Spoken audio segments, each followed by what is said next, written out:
This is Danny with GrowWealthWithin.com, and I want to give a shout out to Ryan down at the gym. I'm here at EOS Fitness in Las Vegas, and we had an interesting conversation. So this is a investor tip. Ryan noticed my shoes and said, "Hey, those are sweet. Where'd you get them?" And I told him I got them at Savers, and I paid about $10 for them. He said, "Wow, how did you? I've never been to Savers. How did you find that?" And I told him, well, I lost 60 pounds and I had to replace my wardrobe like 3 times. So I would pull up to Savers, drop off my entire wardrobe, walk in, and have to replace it all 3 times. And so I was to the point where I could replace my entire wardrobe, say 4 or 5 shirts, a pair of pants or 2, and whatever else I might need for under $100. And it's great because he said, wow, I shop at Ross, is what he said, and I got these shoes for $30, but they retail for $130. So I need to check out this Savers thing you're talking about.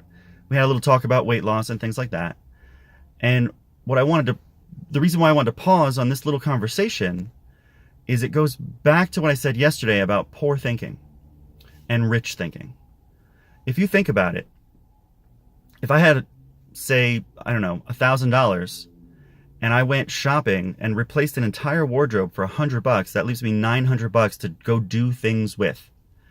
But if money burns a hole in my pocket and I need to run out and buy the fanciest thing I can find from the most expensive store, then that money's going to be gone.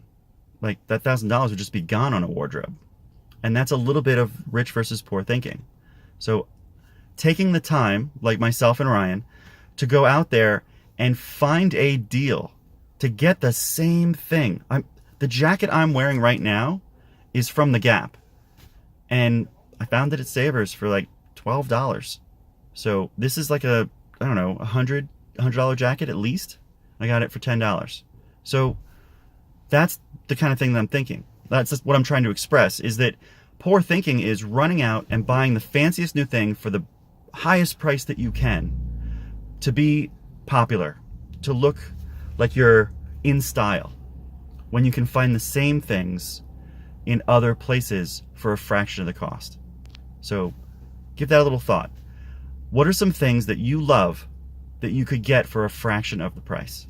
Another thing that I love to talk about in the same line is food. I like going out and getting great food at great restaurants, and I also like a lot of international foods. What I've learned is the best tasting food is usually the cheapest. If I go to a fantastic taco shop, I'm probably going to get a couple of amazing tacos for $5 or less. But if I go to a fancy place, I'm buying the fancy, and now I'm paying $20 for something that's just okay. But I got the experience of being fancy and elite and all that sort of stuff. So don't fall into that trap. The trap of paying more for the elite luxury experience is usually poor thinking. So I'm Danny Burble with GrowWealthWithin.com, and just to wrap that up, my investor tip today is to look for a deal and don't buy in to luxury for the sake of luxury, because it's usually BS. Thanks.